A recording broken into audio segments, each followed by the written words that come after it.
दोनों स्टॉक्स पर एक टेक जानना चाहूंगी। ITI लिमिटेड एक तो जिनकी अपोजिशंस हैं, वो क्या करें? 6-7% की तेजी ये स्टॉक देख रहा है और पिछले 2 सेशंस की अगर चाल देखेंगे, अच्छी मजबूती इस स्टॉक ने दिखाई है। पिछले 5 ट्रेडिंग सेशन में स्टॉक में करीब 10% का इजाफा और लास्ट 2 ट्रेडिंग सेशन में ही एक्शन आया है और GNFC पर भी डाउनसाइड है। राय क्या होगी?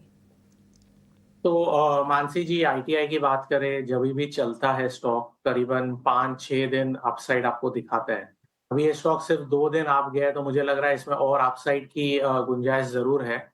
और नेक्स्ट लेवल्स की बात करें, मुझे लगा है जिन्होंने पोजीशन बना रखे हैं, नेक्स्ट उनके टारगेट्स 340 और 360 के लिए होने चाहिए। डेफिनेटली अगर किसने भी नीचे लेवल पे पोजीशन बना दिया है, 200 डे ईएमए जो 300 रुपए के आसपास होता है, करीबन 20 रुपया 320 प्राइस चल रहा है, उसके नीचे आप स्टॉप लॉस जरूर डाल दीजिए। अगर 300 के नीचे ट्रेड करना स्टार्ट करेगा तो वीक हो जाएगा। मैं जिस हिसाब से स्टॉक का पैटर्न है और स्टॉक की चाल है, वो करीबन 2 से 3 या 4 दिन अपसाइड आपको दिखाता ही है। तो मुझे आने वाले दिनों में 340 से 360 के टारगेट दिख रहे हैं, तो इसके लिए अच्छा लग रहा है आईटीआई। और जीएनएफसी की बात करें तो सारे मूविंग एवरेजेस तोड़ दिए, नीचे की तरफ जा रहा है। थोड़ा सा उसको सपोर्ट है 510 से 515 के बीच में।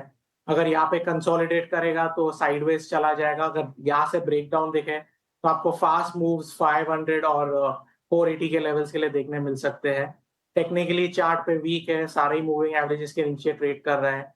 इसे अगर किसने शॉर्ट टर्म के लिए लिया हो जीएनएफसी, तो मैं बोलूंगा एक बार एग्जिट कर दीजिए या सिस्टम में 510 का स्ट्रिक्ट स्टॉप लॉस डाल दीजिए। ठीक है, जीएनएफसी या तो एग्जिट कर लीजिए या फिर स्टॉप लॉस 510 का डाल के आप बने रह सकते हैं फिलहाल। एग्जिट की ही सलाह है। करीब 6% नीचे आपको ये शेयर दिखाई देगा और बाजार में हम देख रहे हैं कि जो शुरुआती झटका लगा वहां से रिकवरी की कोशिश हो तो रही है। निफ्टी करीब करीब लोअर लेवल से करीब 50 अंक रिकवर हुआ। स्टॉक स्पेसिफिक अगर हम बात करें तो फार्मा में आज हम कोई ऐसी दिक्कत देख नहीं रहे हैं, क्योंकि अरविंद फार्मा ऊपर आपको दिखेगा।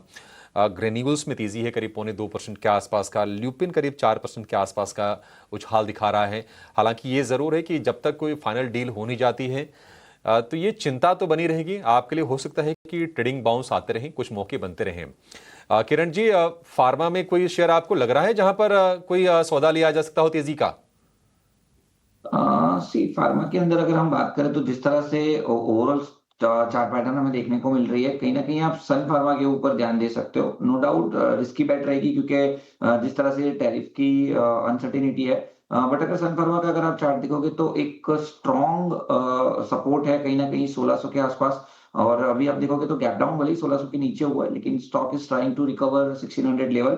साथ ही साथ बीच में एक पैनिक बॉटम बना था 1550 के आसपास का। तो रिस्क रिवॉर्ड रेशियो फेवरेबल है, एक्सट्रीम ओवरसोल्ड टेरिटरी के अंदर है Sun Pharma. So current market price से लॉन्ग कीजिए और मुझे लग रहा है कि 1550 का एक्स्ट्रा स्टॉप थोड़ा लंबा नजरिया रखिए, क्योंकि ये जो टैरिफ का मुद्दा है वो कब तक सॉल्व होगा वो कोई बता नहीं सकता है। तो थोड़े लंबे नजरिए का टारगेट यहाँ पे रखिए और 1550 का स्टॉप लॉस। और ऊपर में कहीं ना कहीं अगर रिकवरी आती है तो 1700 तक की रिकवरी आपको देखने को मिल सकती है। तो रिस्क रिवॉर्ड रेशियो 1:2 है। डेफिनेटली सन फार्मा के ऊपर लॉन्ग किया जा सकता है। ठीक है, सन फार्मा लॉन्ग कर सकते हैं। 1550 का स्टॉप लॉस, 1700 तक के टारगेट। थोड़ा सा आपको ना लंबा व्यू लेना पड़ेगा सन फार्मा पर। हल्की सी तेजी आज के सत्र में देख रहे हैं, लेकिन आज का जो फार्मा का